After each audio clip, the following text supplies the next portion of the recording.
Bismillahirrahmanirrahim. Alhamdulillahi wa kafa. Wassalatan wassalaman ala ibadihi alladhina astafa wa ba'du. Alhamdulillah ya ikhwan, pertemuan sebelumnya kita telah menyelesaikan untuk membaca hadis-hadis yang ada pada kitab Umdatul Ahkam. Maka sekarang kita akan membaca Kitabul Jami' dari kitab Bulughul Maram. Jadi Ibnu Hajar al-Asqalani rahimahullah taala itu menyusun menyusun sebuah kitab hadis yang berkaitan dengan masalah fikih. Namanya Bulughul Maram. Dan kitab tersebut diakhiri dengan sebuah kitab yang namanya Kitabul Jami' yang membahas tentang masalah akhlak, kesopanan dan yang lainnya. Dan insyaallah itu akan kita baca. Udah diterjemahkan? Ya. Saya tidak mau kasih terjemahannya, dikira iklan nanti. Ya. Insyaallah udah diterjemahkan, silakan antum cari mungkin terjemahan Kitabul Jami' dari Bulughul Maram sudah ada. Dan ini juga banyak diajarkan di pondok-pondok sekarang, khususnya TPA maupun yang lainnya, karena banyak mengandung tentang masalah adab-adab, akhlak maupun yang lainnya. Kita langsung saja. Tapi sebelum itu, kalau pada terjemahan yang ada pada saya itu ada sekitar 131 hadis. 131 hadis. Bisa dibilang seperempat daripada Bulughul Maram. Bulughul Maram. Seperempat daripada Umdatul Ahkam. Ya, seperempat daripada Umdatul Ahkam. Bukan seperempat Bulughul Maram. Bulughul Maram lebih banyak daripada itu. Ya. Hadis yang pertama dari Kitabul Jami' ini membahas tentang masalah babul adab, yaitu bab tentang adab kesopanan. Ya. Jadi pada adab kesopanan ini ada sekitar 16 hadis. Pada bab tentang masalah adab kesopanan itu ada sekitar 16 hadis. Hadis yang pertama pada bab ini membahas tentang masalah hak seorang muslim. Mu'allif rahimahullah ta'ala berkata, An Abi Hurairah radhiyallahu ta'ala anhu qala Rasulullah sallallahu alaihi wa alihi wasallam. Dari Abi Hurairah radhiyallahu ta'ala anhu, bahwa Rasulullah sallallahu alaihi wa alihi wasallam bersabda, Hakul muslimi alal muslimi sittun. Hak seorang muslim terhadap muslim yang lain itu ada 6. Berarti ini khusus bagi orang muslim. Adapun non muslim itu tidak ada kaitannya dengan masalah ini. Oleh karena itu dikatakan hak seorang muslim terhadap muslim yang lain. Ada 6. Yang pertama, idza laqitahu fasallim alaihi. Apabila engkau bertemu dengannya, maka ucapkan salam. Jadi hak seorang muslim, kalau kita ketemu, kita ucapkan salam. Tapi sebelum membahas ini, kita harus mengetahui bahwa yang dimaksud dengan hak di sini itu adalah perkara yang dia ini tidak layak untuk ditinggalkan. Dan ini bisa menjadi perkara yang wajib dan bisa jadi perkara yang sunnah. Jadi saya ulangi, ketika dikatakan hak seorang muslim terhadap muslim yang lain itu ada 6, maka hak di sini bisa merupakan perkara wajib, bisa juga merupakan perkara sunnah, karena yang dikatakan sebagai hak itu adalah perkara yang tidak layak untuk ditinggalkan atau tidak seharusnya ditinggalkan. Ya. Yang pertama itu adalah idza laqitahu fasallim alaihi. Apabila engkau bertemu dengannya, ya, maka ucapkan salam. Apa yang dimaksud dengan bertemu di sini? Ya bertemu. Bahkan ada sebuah riwayat yang menarik sekali, ya. Itu adalah ada sebuah riwayat ya ikhwah dari hadis Abi Dawud, apabila salah seorang dari kalian, yang artinya apabila salah seorang dari kalian itu bertemu dengan temannya, maka ucapkan atasnya, ucapkan salam, ya, ucapkan salam atasnya. Kemudian dikatakan dalam hadis tersebut, fa in hala bainahuma syajarah au jidar thumma laqiyahu fayusallim alaihi.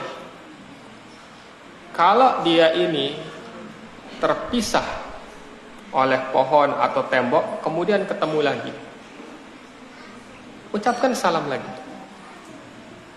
Ya. Ini hadis ya, riwayat Imam Abu Dawud.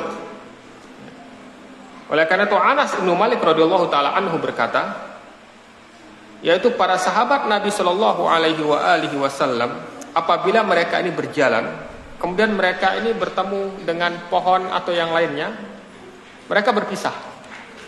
Ya, nggak mungkin ya pohon nggak pisah, nubruk nanti, ya kan? Jadi misalnya nanti kalau mereka berjalan ada pohon yang satu ke kanan, yang satu ke kiri, ya. Kalau mereka ketemu, ya, maka mereka mengucapkan salam lagi. Ini kebiasaan para sahabat.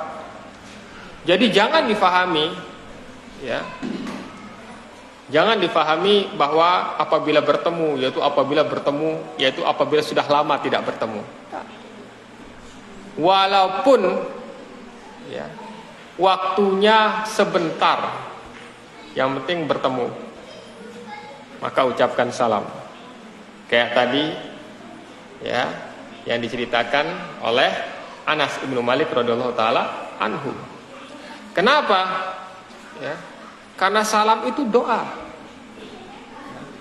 Sebagian ulama menjelaskan bahwa yang namanya assalam, ketika seseorang mengatakan assalamualaikum, ya kan? Assalam itu adalah salah satu daripada nama-nama Allah. Jadi seseorang kalau dia mengatakan assalamualaikum, itu artinya antum fi hifdillah. Kamu itu berada di bawah penjagaan Allah ketika dia mengatakan assalamualaikum. Ya.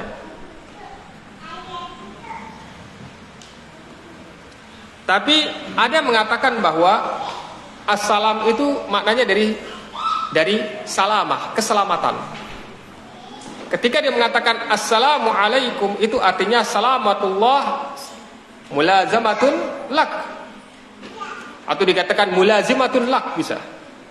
Salamatullah mulazimatun lak, yaitu keselamatan dari Allah itu selalu menyertaimu. Dua makna ini semuanya baik. Jadi saya ulangi, ada yang mengartikan bahwa assalam di sini adalah salah satu nama Allah. Ketika dia mengucapkan assalamualaikum, itu artinya engkau berada di bawah penjagaan Allah. Ada yang mengatakan assalamualaikum ini dari kata salamah, keselamatan. Maka ketika dia mengucapkan assalamualaikum, itu artinya apa ya ikhwan? Salamatullah mulazimatun lak, keselamatan dari Allah itu senantiasa bersamamu. Doa. Dan ini kebaikan. Oleh karena itu para sahabat walaupun pisah sedikit, ucapkan salam, ya, mudah, gratis, paham? Dan ini kebaikan. Jangan kita ini pelit dari kebaikan ya ikhwah, paham ya? Jangan kita ini pelit dari kebaikan. Ada riwayat lain lagi ya ikhwan dari salah seorang sahabat, bahwa dia ini biasa pagi-pagi, ya, itu masuk pasar. Artinya dengan tujuan untuk apa? Ya, mengucapkan salam bagi orang yang dia temui, sehingga apa ya ikhwan? Dia mendapatkan balasan. Ngerti? Kemudian tangannya dia kasih minyak wangi agar dia bisa salaman.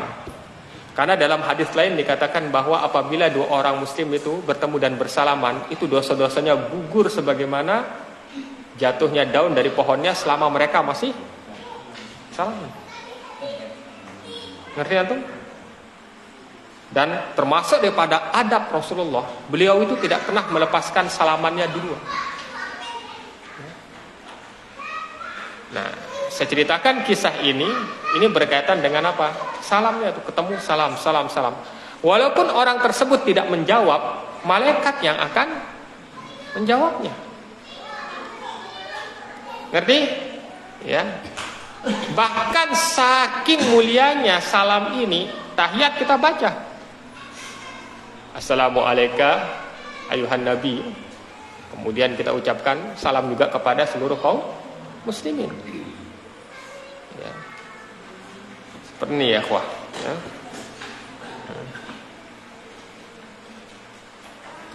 Dan paling sedikit salam itu ucapannya apa?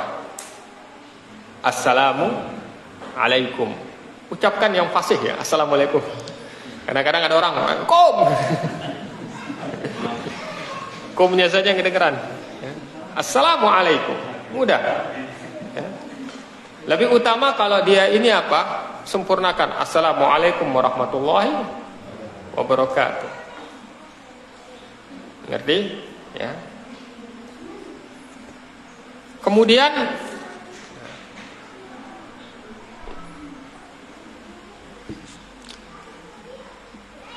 mengucapkan salam itu hukumnya sunnah. Tapi membalas itu dikatakan oleh sebagian ulama hukumnya wajib. Sebagaimana Rasulullah Shallallahu Alaihi Wasallam itu pernah sholat kemudian ada yang mengucapkan salam. Sedangkan di dalam sholat itu tidak boleh mengucapkan sesuatu di luar bacaan sholat. Maka Rasul memberikan isyarat dengan tangannya.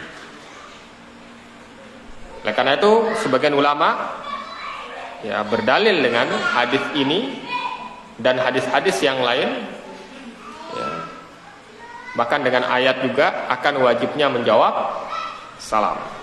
Ya. Insyaallah. Kemudian wa idza daka'a fa'ajibhu. Kalau kalian diundang maka penuhi undangannya. Sebagian ulama mengatakan bahwa undangan yang wajib untuk dipenuhi itu hanya undangan nikah. Sisanya sunnah. Undangan walimah.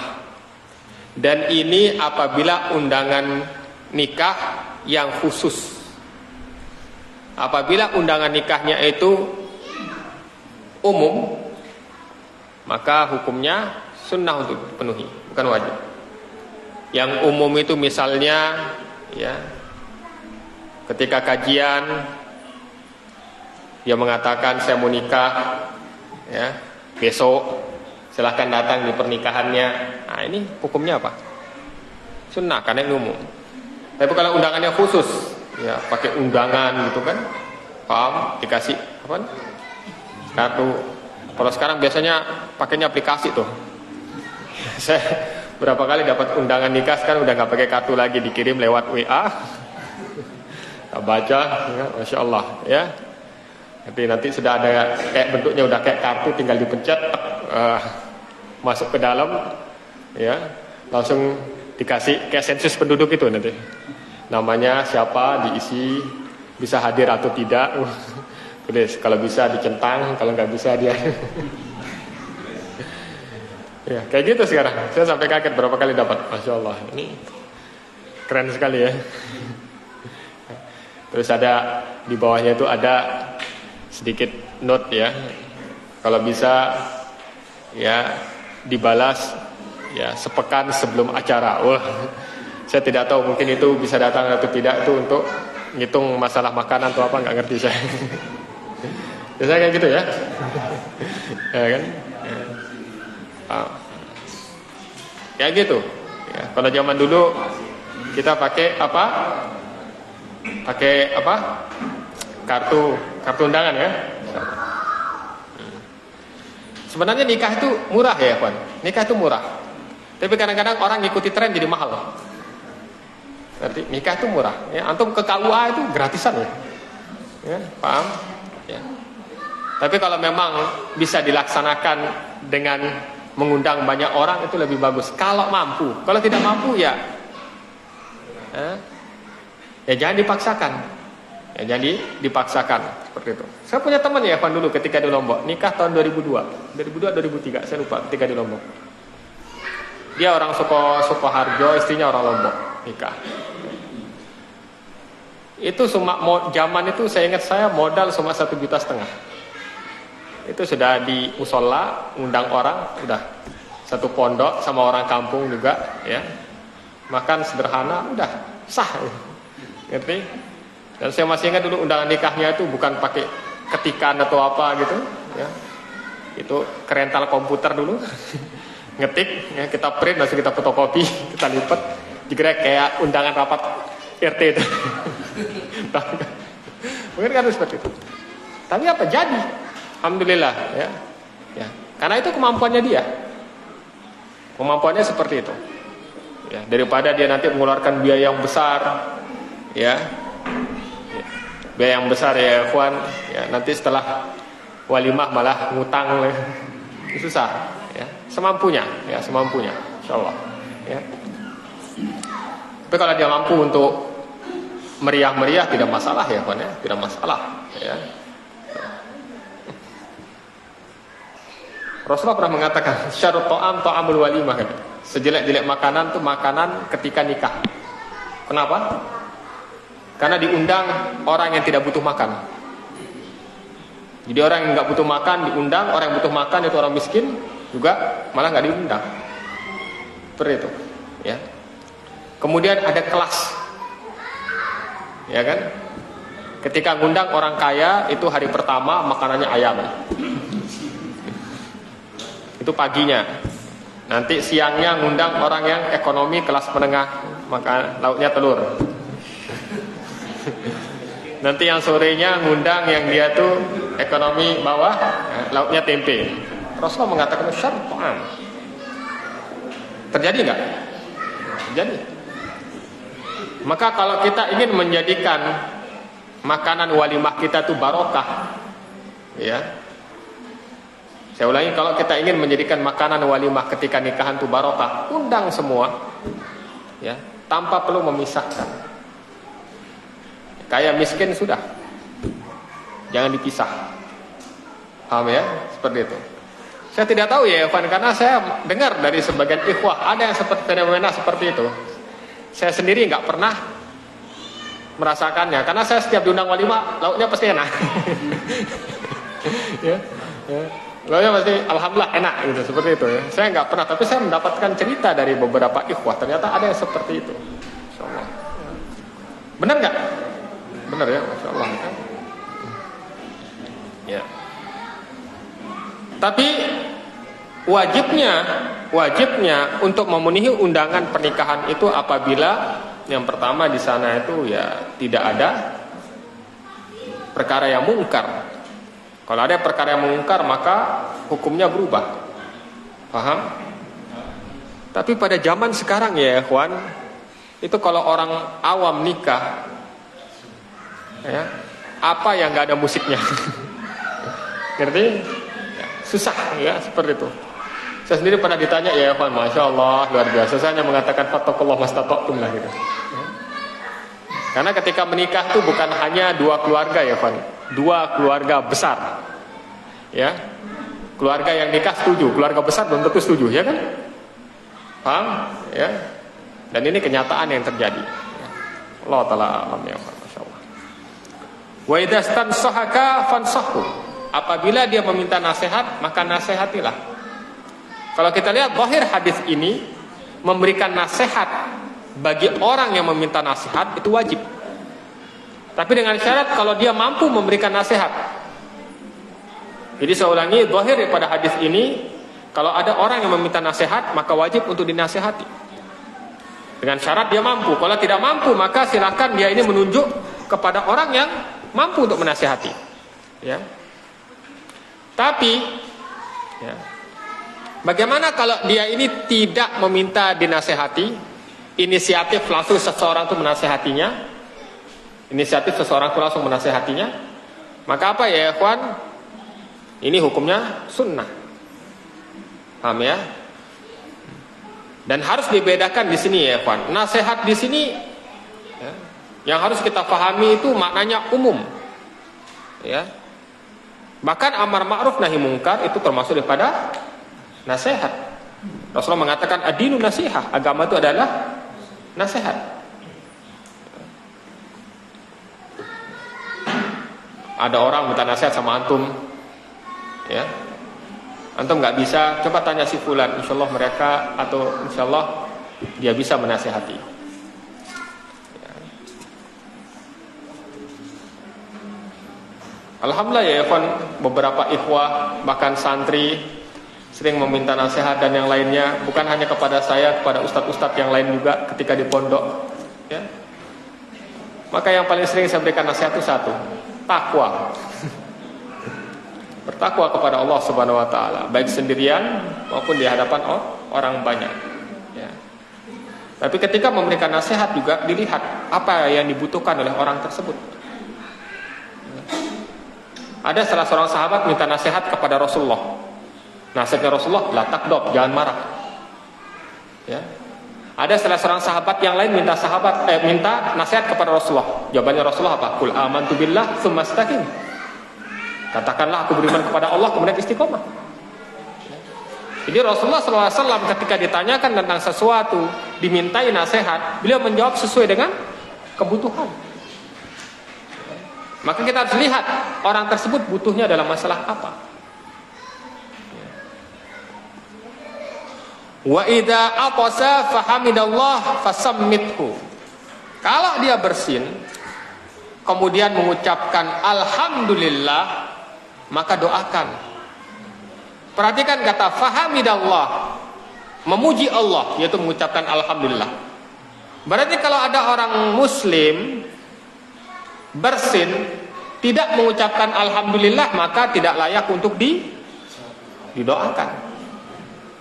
Ya. Jadi ketika dia bersin, ucapkan alhamdulillah. Sebagaimana ya ikhwan, di dalam hadis yang diriwayatkan oleh Imam Bukhari rahimahullah taala dari hadis Abi Hurairah radhiyallahu taala anhu, beliau berkata, "Idza atasha ahadukum falyakul alhamdulillah." Apabila salah seorang dari kalian ini bersin, maka ucapkanlah alhamdulillah. Wal yakul lahu akhuhu aw sahibuhu yarhamukallah. Maka saudaranya semuslim yang mendengar itu ucapkan apa? Ya rahmukallah. Ya. Wal yakul huwa.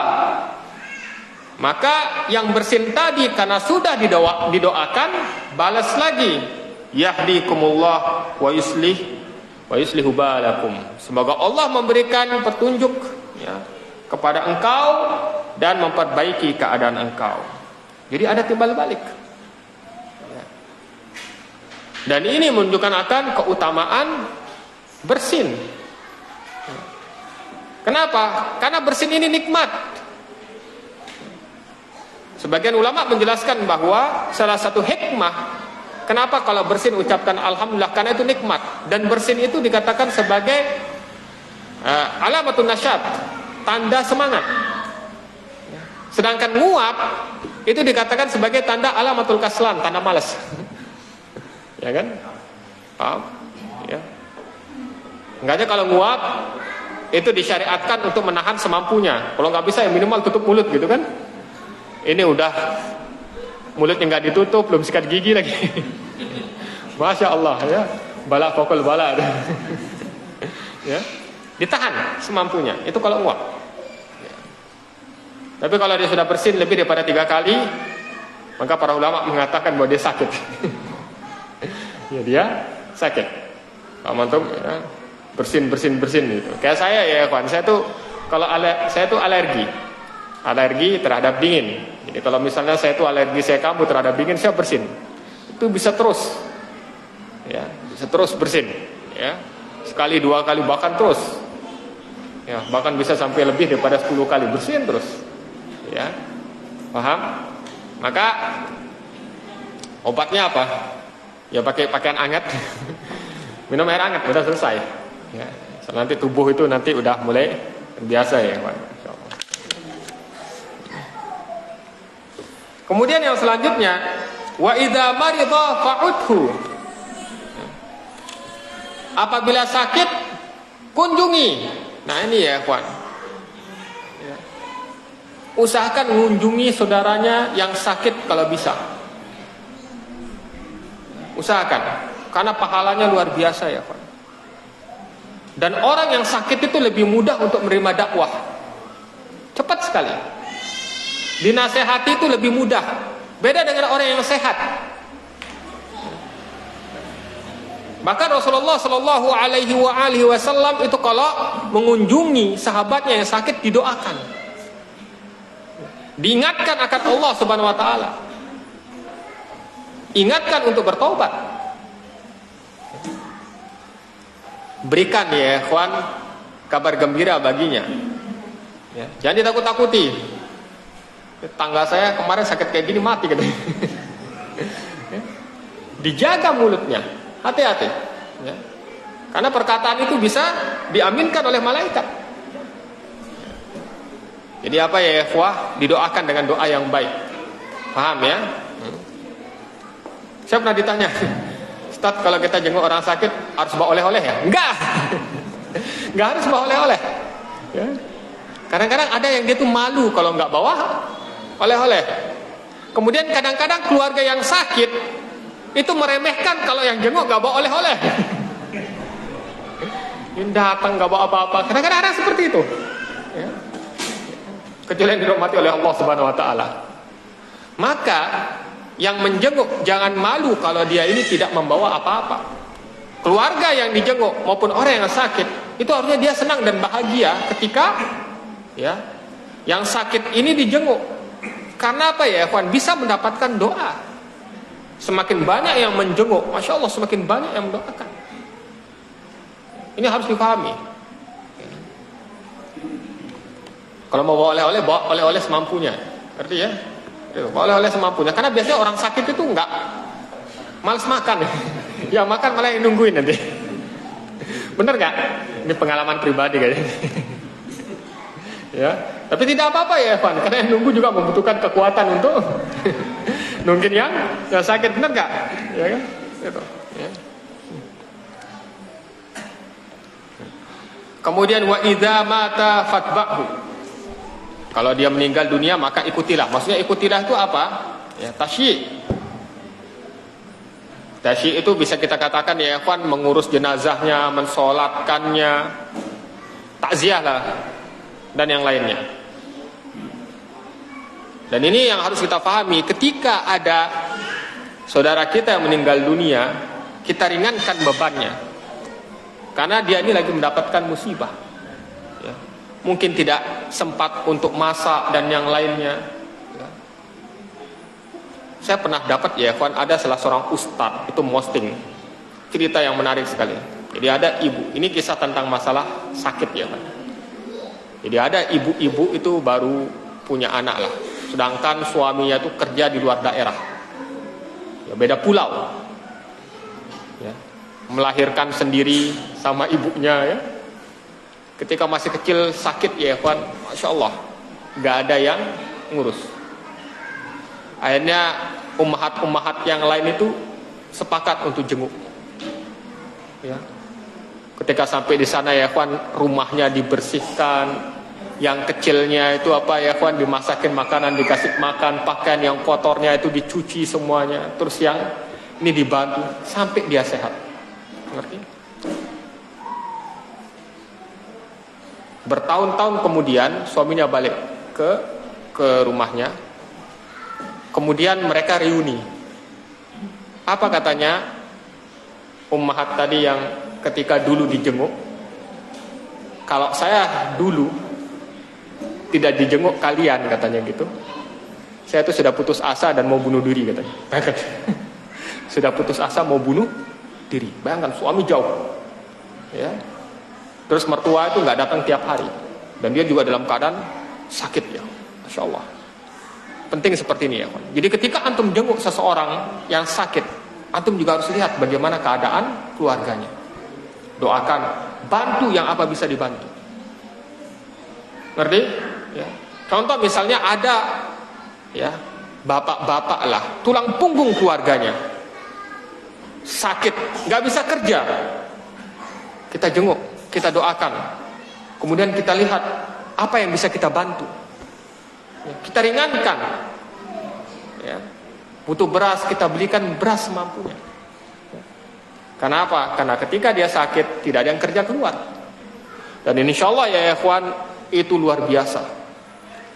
Rasulullah SAW sendiri, ya ikhwan, sendiri mengatakan bahwa apa? Inna Allah fi aunil abdi maka anal abdu fi auni akhihi. Allah Subhanahu wa ta'ala itu akan membantu hambanya selama hambanya itu membantu saudaranya. Jadi antum jangan takut. Dalam hadis lain lagi dikatakan bahwa, ya, seseorang yang dia ini membantu saudaranya ketika di dunia, nanti di akhirat itu Allah akan bantu dari kesulitannya. Ini artinya seperti itu. Jadi jangan takut kita ini untuk membantu orang lain. Ringan tangan, ya, semampunya, ya, ingat semampunya. Paham?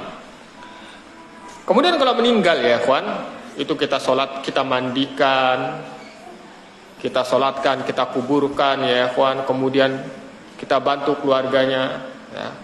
Adapun memandikan, menyolatkan, kemudian menguburkan, ini termasuk daripada hukumnya apa? Fardu kifayah.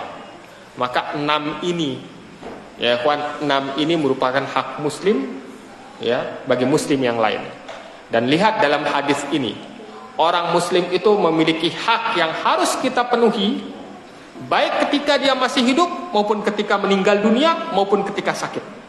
Lihat hadis ini, haknya ketika sehat disebutkan, haknya ketika sakit disebutkan, dan haknya ketika meninggal dunia juga disebutkan, menunjukkan akan bagaimana kesempurnaan agama Islam.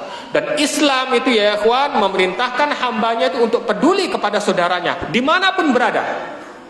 Ngerti? Ya, apalagi kejadian sekarang di mana? Palestina, ya ikhwan, kita bantu semampu kita. Bahkan ada beberapa ulama yang memfatwakan bolehnya kunut nazilah dalam masalah ini. Saya katakan beberapa ulama yang memperbolehkan bolehnya kunut nazilah dalam masalah ini, ya ikhwan. Ya. Ini yang harus kita pahami, ya. Kemudian hadis yang selanjutnya, Mu'allif rahimahullah ta'ala berkata, wa an Abi Hurairah radhiyallahu ta'ala anhu qala Rasulullah sallallahu alaihi wa alihi wasallam. Dari Abi Hurairah radhiyallahu ta'ala anhu, beliau berkata Rasulullah sallallahu alaihi wa alihi wasallam, unduru ila man huwa asfala minkum. Lihatlah yang di bawahmu. Masya Allah. Lihat yang di bawahmu. Wala tanduru ila man huwa fawqakum, tapi jangan lihat yang di atasmu. Ya ikhwan, kalau antum naik motor, jangan lihat orang yang pakai mobil, lihat orang yang pakai sepeda. Alhamdulillah, saya masih pakai motor, tapi sepedanya yang harga 150 juta gimana nanti? Bercanda, ya kawan. Maksudnya tuh lihat yang dia di bawahmu. Ngerti? Kalau antum jalan kaki, ya ikhwan, tuh lihat ada orang yang nggak punya kaki. Bersyukur, ya, ini nikmat, paham? Tapi ini dalam perkara dunia. Dalam perkara dunia jangan yang lihat yang di atas, lihat yang di bawah. Kalau misalnya ada orang rumahnya luas, ya, antum punya rumah kecil, alhamdulillah. Lihat yang masih ngontrak, ya kan? Alhamdulillah udah punya rumah sendiri walaupun kecil. Yang ngontrak, ya ikhwan, ada orang yang dia ini apa? Tinggal di kolong jembatan. Ngerti? Ada yang dia itu tidak punya rumah sama sekali, gelandangan. Jadi dalam masalah dunia itu lihat yang di bawah. Adapun kalau dalam masalah akhirat lihat yang di atas. Bukan lihat yang di bawah, ya kawan, ya. Dalam masalah akhirat Itu lihat dalam masalah agama, dalam masalah akhirat, lihat yang di atas kita. Orang itu hafal 10 juz, itu hafal 5 juz, jangan lihat yang 5 juz, lihat yang 10 juz. Bagaimana kita ini supaya bisa lebih, hafalannya lebih banyak. Seperti itu ya. Ini ya ikhwan dalam masalah apa? Dalam masalah dunia. Lihat yang di bawah kita. Kenapa? Fahuwa ajdaru alla tasdaru nikmatallahi alaikum. Karena itu ya ikhwan, agar kalian bisa lebih mensyukuri nikmat Allah Subhanahu wa taala. Ya. Jadi agar kalian bisa bersyukur. Jujur ya ikhwan, saya dulu ini kejadian nyata ya. Dulu saya ketika mau kajian ke Solo, saya pernah kecelakaan. Jatuh. Tapi saya dibawa ke rumah sakit di dekat tempat saya ngisi kajian di Solo. Kertosuro sih. Saya merasa ketika kecelakaan itu, saya merasa Masya Allah, musibahnya besar. Ketika saya masuk rumah sakit ya kawan, saya lihat orang yang musibahnya lebih parah daripada saya. Saya bersyukur, Alhamdulillah. Ngerti? Ya. Ada yang dia dibawa ke rumah sakit tuh nggak bisa duduk gini, karena jatuh dari mana? Dia jatuh di mana? Jatuh di WC, itu sampai tulang sini ya, jadi nggak bisa gini. Masya Allah. Saya Alhamdulillah. Di ronsen ternyata Alhamdulillah nggak patah, nggak retak, nggak apa-apa, cuma jarum-jarum dikit. Masya Allah ya. Sama perawatnya dikasih obat, ini kalau sakit sekali diminum, ini obat penghilang rasa sakit, tapi saya nggak minum-minum ya, nikmati aja. Ya. Agar kita bisa mensyukuri nikmat Allah Subhanahu wa taala, seperti itu ya. Dan di situ saya ingat, Masya Allah ya, mudah-mudahan ya ikhwan ini bisa menghapuskan dosa-dosa kita ya.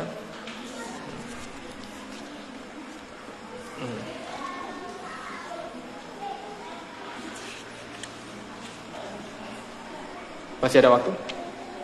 Sudah habis? Cukup ya. Sebenarnya saya pengen baca lebih daripada 2 hadis ya kan. Qadarullah kita hanya membaca 2 hadis. Mudah-mudahan bermanfaat. Kita tutup dengan doa kafaratul majlis. Subhanakallahumma wa bihamdika asyhadu an la ilaha illa anta astaghfiruka wa atubu ilaik. Harap dimatikan.